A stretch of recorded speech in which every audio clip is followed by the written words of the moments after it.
வணக்கம். சுப்பிரமணியம் யோகமணி சேனலுக்கு உங்களை அன்புடன் அழைக்கின்றேன். சமையல் குறிப்பில் இன்றைக்கி என்ன செய்ய போகிறோம்னா கூழ் வடகம், அதாவது பிழிந்து செய்யக்கூடிய கூழ் வடகம். அதை எப்படி செய்கிறதுன்ற செய்முறையை இப்போ பார்க்கலாம் வாங்க. வணக்கம். திருமதி சுப்பிரமணியம். இன்றைக்கி நம்ம பாரம்பரிய முறையில் கூழ் காய்ச்சி வடகம் புளிய போகிறோம். இதுக்கு தேவையான பொருட்கள்னு பார்த்தீங்கன்னா ரொம்ப குறைவு தான். புழுங்கல் அரிசி, இட்லி அரிசி. நான் உங்களுக்கு எல்லாமே 2 கப் அளவுக்கு சொல்கிறேன். நீங்கள் 2 கப் அளவுக்கு குறிச்சிக்கோங்க. ஏன்னா நான் செய்கிற அளவு கொஞ்சம் கூட இருக்கும். அதனால் 2 கப் அரிசிக்கு எவ்வளோ வேணும்னு சொல்கிறேன். புழுங்கரிசியை, இட்லி அரிசியை ஒரு நல்ல 3 hours மினிமம் ஊற வச்சு நல்லா களைஞ்சிடுங்க. இந்த களைஞ்சால் அந்த தண்ணி தெளிவாக இருக்கணும். கழனி தண்ணி இல்லாமல் நல்லா களைஞ்சி விட்டுருங்க. களைஞ்சி அது 3 hours ஊற வச்சு நல்லா மையாக அரைச்சிருங்க. கிரைண்டரில் மையாக அரைக்கிறதுனா வெண்ணெய் மாதிரி இருக்கணும். ஒரு சின்ன குருணை கூட இருக்கக்கூடாது. அந்தளவுக்கு நல்லா நைஸாக அரைச்சிருங்க. அது தவிர அரிசி மாவு ரெடி பண்ணி வச்சுக்கணும். முத நாளே புழுங்கல் அரிசியை ஊற போட்டு அரைச்சி ரெடி பண்ணி மாவு வச்சுக்கணும். மறுநாள் காலையில் பச்சை மிளகாய், உப்பு, பெருங்காயம் 3ஐயும் ஒன்றா அரைச்சிக்கணும். பச்சை மிளகாய் 2 கப் அரிசிக்கு, அதாவது 1 கப் அரிசினா அதுக்கு ஒரு 3-4 பச்சை மிளகாய் போதும். அப்போ 2 கப்புக்கு ஒரு 8 மிளகாய் அந்த மாதிரி எடுத்துக்கோங்க. உப்பு, கல் உப்பு தான் நான் யூஸ் பண்ணுறேன். டேபிள் சால்ட் யூஸ் பண்ணிங்கன்னா கொஞ்சம் கம்மியாக யூஸ் பண்ணுங்கள். டேபிள் சால்ட்டு இப்போ இது கல் உப்பு 1.5 ஸ்பூன் எடுக்கிறோன்னா இது ஒரு 1 ஸ்பூன் எடுத்தால் போதும்.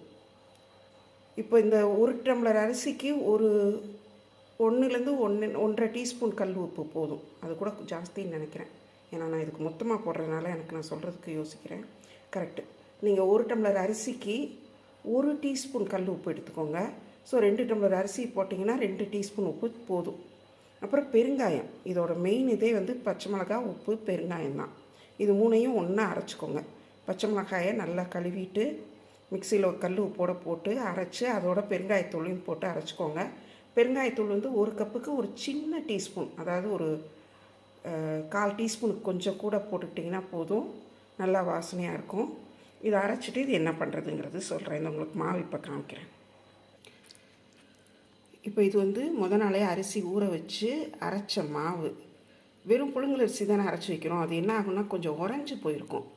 நல்லா கையை வச்சு நல்லா கலக்கி கரைச்சி விட்டு இப்படி கொஞ்சம் அள்ளி ஊற்றுனா கொஞ்சம் நல்லா ஊற்றுற ஸ்டேஜில் இருக்கணும். அப்படி அந்து விழாமல் ஊற்றுற ஸ்டேஜில் இருந்தால் தான் நம்ம கொதிக்கிற தண்ணியில் அதை அப்படியே ஊற்றி கிளற முடியும். பச்சை மிளகாயும், உப்பு, பெருங்காயம் 3ம் அரைச்சி வச்சுருக்கேன். நல்லா நைஸாக அரைக்கணும். கொஞ்சம் கூட திப்பியாக இருக்கக்கூடாது, மிளகாய் தான் இருக்கக்கூடாது. உப்பும் மிளகாயும் ஒன்றா அரைக்கிறப்போ நல்லா மசிஞ்சிரும், நல்லா அரைப்பட்டுரும். கொஞ்சம் கொஞ்சமாக தண்ணி ஊற்றி அரைங்க. பச்சை மிளகாய் அரைக்கிறவங்க எப்போவுமே மாஸ்க் போட்டுக்கோங்க, கமராமல் இருமாமல் இருக்கும். அது பண்ணிக்கோங்க.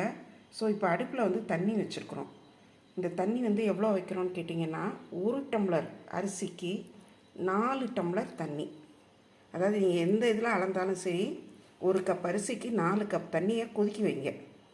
கொதிக்க வச்சுட்டு அந்த தண்ணி கொதித்த உடனே இந்த பச்சை மிளகாய் அரைச்ச கலவையை தான் முதல்ல ஊற்றணும். பச்சை மிளகாய், பெருங்காயம், உப்பு 3ஐயும் அரைச்சதை முதல்ல ஊற்றி அது பொங்கி வரும், நல்லா கொதிக்கும். கொதிக்கிறப்போ இந்த அரைச்ச மாவை அதில் அப்படியே ஊற்றி கண்டினியூஸாக பொறுமையாக ஊற்றிக்கிட்டே நல்லா ஒரு துடுப்பு வச்சு கிளறணும். அப்படி கிளறுனா நல்லா வெந்துடும். இதுதான் கூழோட செய்முறை. நம்ம இது செய்கிறப்போ உங்களுக்கு நான் காமிக்கிறேன், பாருங்கள். நம்ம அடுத்த ஸ்டேஜுக்கு போகலாம். இப்போ பாருங்கள், அடுப்பில் தண்ணி வச்சு அதில் அரைச்ச பச்சை மிளகாய் விழுது, உப்பு, பச்சை மிளகாய், பெருங்காயம் போட்டு அரைச்சதை அந்த தண்ணியில் ஊற்றிட்டேன். 1 பங்கு அரிசிக்கு 4 பங்கு தண்ணீர். நீங்கள் இப்போ 2 கப் அரிசி அரைக்கிறீங்கன்னா 8 கப் தண்ணீர் வைங்க. பக்கத்தில் ஒரு 2 கப் தண்ணி வச்சுக்கோங்க. அது எதுக்குன்னா இந்த மிக்ஸி அரைச்ச இதை கழுவி கொஞ்சம் ஊற்றுறதுக்கு, அந்த மாவை ஊற்றிட்டு அந்த பாத்திரத்தை கழுவி ஊற்றுறதுக்கெலாம் கொஞ்சம் தேவைப்படும். அதனால் கூட ஒரு 1.5 டம்ளர் தண்ணி வச்சுக்கலாம். நல்லா வெந்துடும். இப்போ தான் நுரை கட்டி வருது பாருங்கள். இந்த பச்சை மிளகாய் விழுது நல்லா கொதிக்கணும். கொதிச்சதுக்கப்புறம் தான் இந்த அரிசி மாவை நம்ம ஊற்ற போகிறோம். அதில் ஊற்றி நல்லா கிளற போகிறோம். அதுக்கப்புறம் கிளறி நல்லா கூழ்ப்பதம் நல்லா வரணும். இப்போ பாருங்கள் நல்லா நுர கட்டிகிட்டு இருக்கு பாருங்கள். இப்போ தான் கொதிக்க போகுது, கொதிச்சிரும். கொதிச்சதுக்கப்புறம் நான் மாவு கொட்டிக்கு ஊற்றி கலர்றதை காமிக்கிறேன், கூழ் கலர்றதை. இப்போ பாருங்கள் நல்லா தண்ணி கொதிச்சிருச்சு. அந்த மாவை வந்து அரைச்சி வச்ச மாவை கொஞ்சம் அப்படியே கண்டினியூஸாக ஊற்றிக்கிட்டே இன்னொரு கையால் துடுப்புன்னு சொல்லுவோம், கூழ் கிண்டுற கலர்ற துடுப்புன்னு சொல்லுவோம். அந்த துடுப்புனால் அதை ஊற்றி அப்படியே கண்டினியூஸாக கிளறிக்கிட்டே இருக்கணும். தண்ணி கொதிச்சதுக்கப்புறம் தீ இறக்கி விடுங்க. இதை கண்டினியூஸாக ஊற்றிக்கிட்டே ஒரு கையால் துடுப்பில் கிளறணும். ஒரு சின்ன ஒரு டிப்பு வந்து என்ன சொல்கிறேன்னா, நான்ஸ்டிக் பாத்திரம் வச்சுருப்பீங்க இல்லையா, பெரிய பாத்திரம், அந்த மாதிரி பெரிய பாத்திரத்தில் ஊற்றி கிளறினீங்கன்னா அடி பிடிக்காது. இல்லைன்னா இது கிளறதுக்குமே வந்து அடி கனமான குக்கர் அந்த மாதிரி எடுத்துக்கோங்க. ஏன்னா இந்த அரிசி மாவு வந்து நீங்கள் என்ன தான் கைவிடாமல் கிளறினாலும் அடியில் வந்து ஒரு லேயர் படியும். அந்த லேயர் வந்து ரொம்ப படியாமல் கண்டினியூஸாக அடியொட்ட கிண்டுங்க. இப்போ பாருங்கள் நல்ல தொண்டையில் கமருது, இருந்தாலும் பரவாயில்ல, எடுத்துகிட்டு அந்த பச்சை மிளகா வாசனை. இந்த நல்ல வெள்ளையாக இருக்குது அந்த மாவு பார்த்தீங்கன்னா நல்ல தண்ணியாக தான் இருக்கும். ஏன்னா நம்ம பாத்திரத்தையும் கழுவி ஊற்றுவோம், கொஞ்சம் கட்டி தட்டுற மாதிரி இருக்கும். அடியொட்ட கிண்டுங்க. நீங்கள் அது நான்ஸ்டிக்கில் கிண்டா அடியில் லேயர் படிகிறது குறைச்சலாக இருக்கும். நல்ல திக்கான அடி கனமான ஒரு பாத்திரம், அதாவது இந்த குக்கர் பாத்திரம்லாம் இருக்கும்ல நான்ஸ்டிக் இல்லைன்னா அதில் இது பண்ணுங்கள். இதுக்கு இப்போ ஊற்றுறப்போ வெள்ளையாக தண்ணியாக இருக்குது. நல்லா வெந்து கூழ் பக்குவம் வந்தோடனே எப்படி இருக்குன்னு காமிக்கிறேன். நிறம் மாறி வந்துடும் பாருங்கள். நல்லா கொதிக்க ஆரம்பிச்சிருச்சு.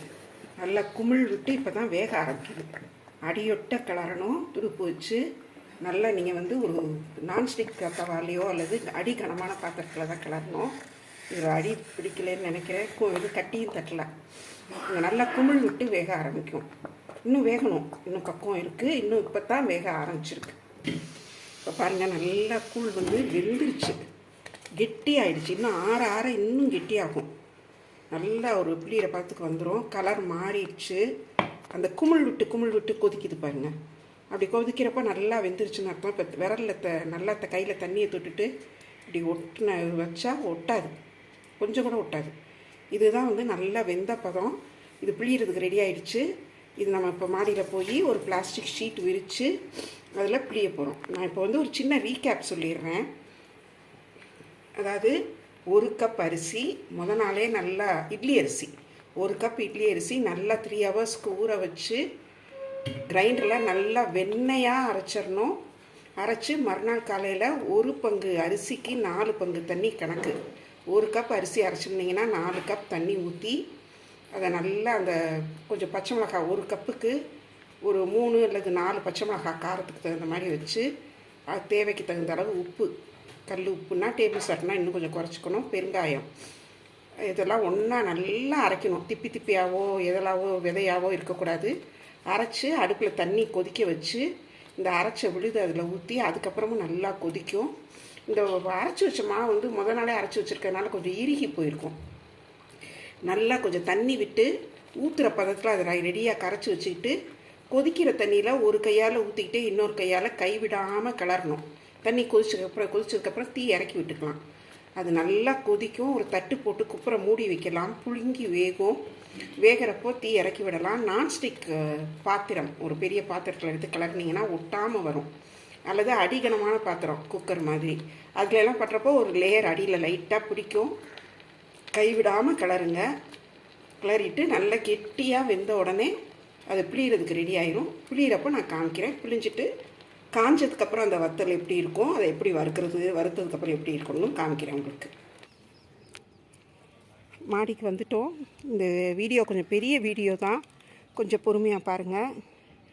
வீட்டில் முன்னாடி இடம் இருக்கிறவங்க ஒரு கட்டில் போட்டு அதில் இந்த பிளாஸ்டிக் ஷீட்டு விரித்து பிழியலாம். பிளாஸ்டிக் ஷீட் விரித்து 4 பக்கமும் வெயிட் வச்சுருக்குறோம். இதில் இப்போ இந்த உலக்கு வந்து பார்த்திங்கன்னா எப்படி இருக்கணும்னா, ஒத்த கண் ஒரு கண் உள்ள வச்சுருக்கோம் இல்லையா, அது காமிக்கிறேன் உங்களுக்கு. இந்த உலக்கில் ஒரே ஒரு ஸ்டார் இருக்கிற உலக்கு. அதில் வந்து எப்படி அதை போடணுங்கிறது உங்களுக்கு தெரிஞ்சிருக்கும், இருந்தாலும் நான் சொல்கிறேன். அந்த வலுவலுங்கிற பகுதி வந்து மேலே இருக்கணும், அந்த சொரன்னு இருக்கிற பகுதி வந்து வெளிப்பக்கமாக இருக்கணும். ஸோ வலுவலுன்னு இருக்கிற பகுதியை மேல் நோக்கி வச்சு க்ளோஸ் பண்ணிக்கோங்க. இதில் வச்சு இப்படியே நல்லா நீட்டமாக பிழிஞ்சிட வேண்டியது. நல்லா கொஞ்சம் ரொம்ப சூடு இல்லை, கொஞ்சம் வெதுன்னு தான் இருக்குது. ரொம்ப ஆறுனாலும் இறுகி போச்சுனாலும் பிழியறது கஷ்டமாக இருக்கும். அதனால் ஓரளவுக்கு ஆறுனதுக்கப்புறம் பிழிஞ்சிடலாம். நல்லா பக்கத்தில் நெருக்கமாக பிழிங்க. பிளாஸ்டிக் ஷீட்டில் ஏன் பிழிகிறோன்னா நல்லா உரிக்க வரும். இது காலையிலேயே நாங்கள் நேரத்தோடய எந்திரிச்சிட்டோம். எந்திரிச்சு இப்போது பார்த்திங்கன்னா இப்போ தான் சூரியன் உதிக்கிறார்.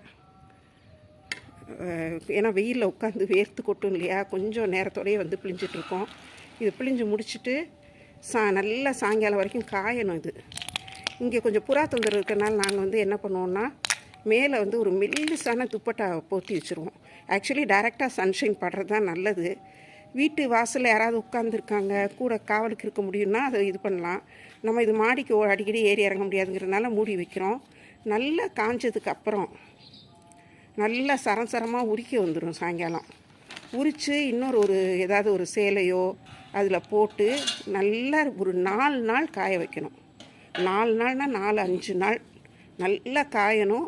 காஞ்சதுக்கப்புறம் எடுத்து ஸ்டோர் பண்ணிக்கலாம். இது காஞ்சதுக்கப்புறம் இந்த வடகம் எப்படி இருக்குது வறுத்தும் காமிச்சிட்றேன் நான் உங்களுக்கு. இன்னும் ஒரு 2 உலக்கு பிழிஞ்சிட்டு நம்ம வந்து அடுத்ததை பார்ப்போம். இப்போ சார் வந்து பிழிஞ்சு தராங்க பாருங்கள். நல்லா ஏற்கனவே பிழிஞ்சதில் கொஞ்சம் பிழிகிறாங்க. இப்போ யோகாமணி சார் பிழிகிறாங்க பாருங்கள். கொஞ்சம் இறுக்கமாக இருக்குதுன்னு நினைக்கிறேன். நல்லா நீளமாக வரும், சட்டையாக வரும். நல்லா சரசரமாக பிழிஞ்சிடலாம். நல்லா காஞ்ச வடகம் இப்படி தான் இருக்கும். 4-5 நாள் நல்லா பிழிஞ்சு காய வச்சு அப்படி போட்டால் சவுண்டு கேட்கணும். அந்த மாதிரி நல்லா காஞ்சால் தான் வருஷத்துக்கு வந்து ஸ்டோர் பண்ணுறப்போ வண்டு வராமல் இருக்கும்.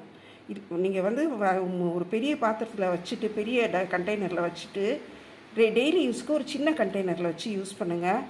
அதையுமே மாதத்துக்கு ஒரு தடவை நல்லா குலுக்கி விட்டு வெயிலில் வச்சு எடுக்கிறது தான் நல்லது.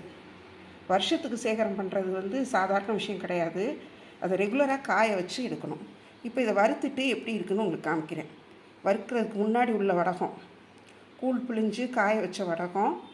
இது வறுக்கிறதுக்கு முன்னாடி உள்ளது காமிச்சிட்ருக்கேன். வறுத்ததுக்கப்புறம் உங்களுக்கு காமிக்கிறேன். நல்லா எண்ணெய் காஞ்சிருச்சு. வடகத்தை பறக்குனாப்பில் எண்ணெயில் போட்டு நல்லா பொரியுது பாருங்கள். வத்தல் நல்லா போட்டு வடகம் வட்டலாக்கி விட்டது. சூப்பராக இருந்துச்சு பாருங்கள். எடுத்து ஒரு தட்டில் வைங்க.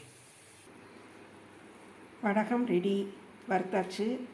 எல்லா சாதத்துக்கும் தொட்டுக்கலாம். கலந்த சாதத்துக்கு, சாம்பார் சாதம், தயிர் சாதம், மோர் சாதம், குழம்பு சாதம், ரசம் சாதம், சும்மா சாயங்காலத்தில் வறுத்து கூட சாப்பிட்லாம். அவ்வளோ டேஸ்ட்டாக இருக்கும். புழுங்கரிசியில் அரைச்சி செஞ்சதுனால வயிற்றுக்கும் ஒன்றும் பண்ணாது, நல்லா ஜீரணமாகும். அருமையான ஒரு ட்ரெடிஷ்னல் மெத்தடில் செய்கிற கூழ் காய்ச்சி செய்கிற வடகம் தயாராகிடுச்சு. இந்த வீடியோ உங்களுக்கு ரொம்ப பிடிச்சிருக்கும். இன்னும் 2 வீடியோ போட போகிறோம். இதே கூழ் மாவில் கொஞ்சம் கெட்டியாக காய்ச்சி வெங்காயம் சேர்த்து செய்கிற வெங்காய கூழ் வடகம், அப்புறம் அள்ளி ஊற்றுற இலை வடகமும் வீடியோஸ் போட போகிறோம். தொடர்ந்து பாருங்கள். இந்த வீடியோவை லைக் பண்ணுங்கள், ஷேர் பண்ணுங்கள், எங்கள் சேனலுக்கு சப்ஸ்கிரைப் பண்ணுங்கள். நன்றி, வணக்கம்.